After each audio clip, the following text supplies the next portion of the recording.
Most people don't believe until they see results. That's all right though. You're gonna see some results. You're gonna see some results here in a little bit. Let's go. Man.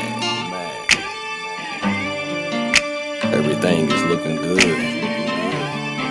We done came a long way. We deserve this.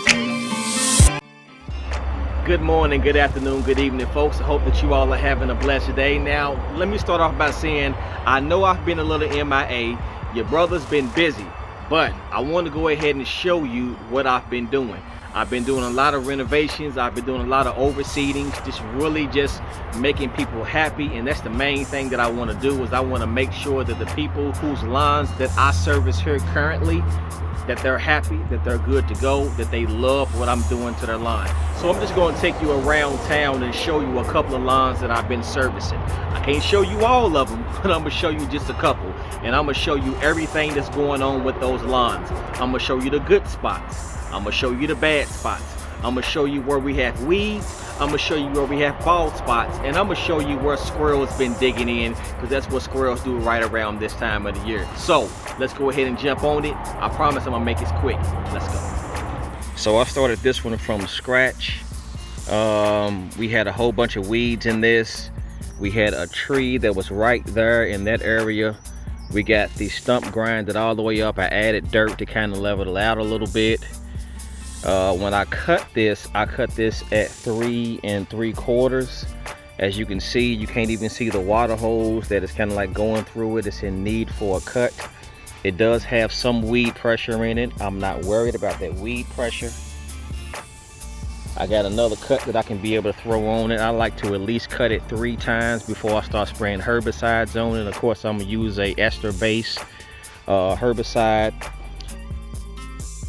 We've got some henbit trying to grow in it, but I got something for you, buddy. I got something for you. We got a couple of spots down here on the edge that need to fill in, but I'm not worried about that because it does have bluegrass in it. Once the spring comes next year and we start to fertilize it and start cutting it, that's going to fill in. Now, I did cut this grass once, and the way that it turned out, it just looked immaculate. Like I said, I started this one from scratch, all the way bare dirt, and planted some seeds, and it took maybe like a month and some change for it to get to growing and looking the way that it looks right now. But it does look immaculate. This lawn did look terrible, but it no longer looks terrible anymore. Now here goes another lawn right here. Of course, you see the domination.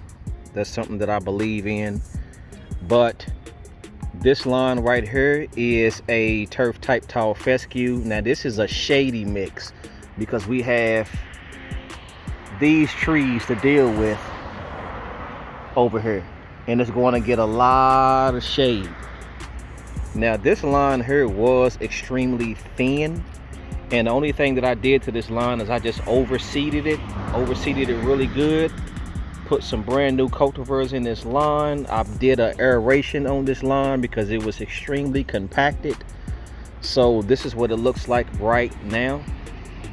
This is what the backyard is looking like. Backyard is looking good as well.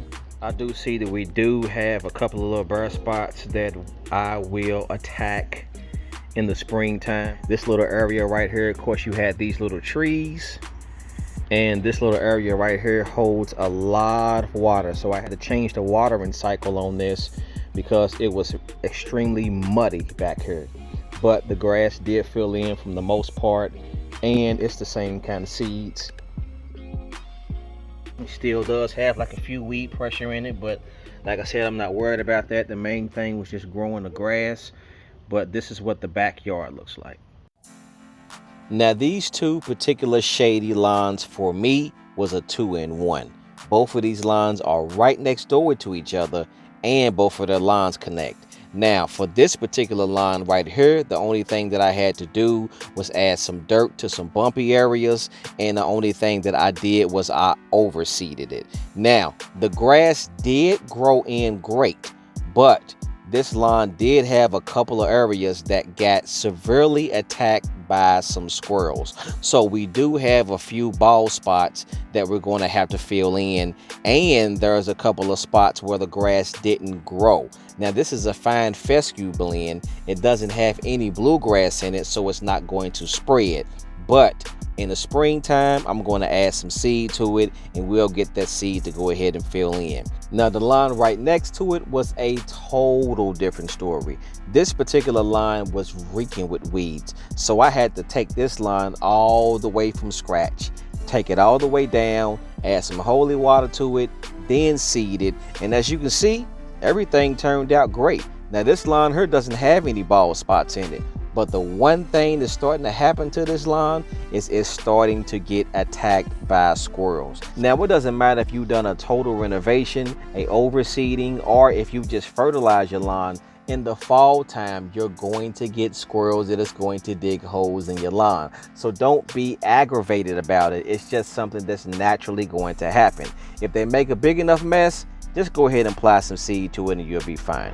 And this right here, y'all know what this is. This is my test plot. Don't worry, I'm going to have a full video on this showing you exactly what's going on in this line. The good spots, the trouble spots, all of those things. I'm going to reveal those things to you. But I just wanted to go ahead and show you all some of the lawns that I've renovated, from the nice size lawns to the smaller lawns. It doesn't matter what size lawn you have, you can be able to do that. Only thing you got to do is just have confidence in what you're doing and go ahead and tackle it. Then let me go ahead and put this disclaimer in there. If you do have some spots that need to be filled, as you've seen, I showed you a couple of spots in different lawns where squirrels were digging holes. There were a couple of spots that really need to be filled in. I'm not worried about those right now because we are dabbling in temperatures where we're in the 60s. The lows is starting to get in the 30s. So I don't want to put any brand new seed down, weaseling any seed in, hoping for the best. And I can just save that seed and just wait until the springtime and fill those little bitty spots in. Now, if the lawns do have bluegrass in it, I won't worry about those little spots. I'll just go ahead and continue to keep mowing, or the customers will continue to keep mowing, and then we'll fertilize those lawns and those bluegrass spots will fill in. So that's another tip right there if you have bluegrass in your lawn. I thank y'all for tuning in. Y'all have a blessed one, and I'll see y'all in the next one.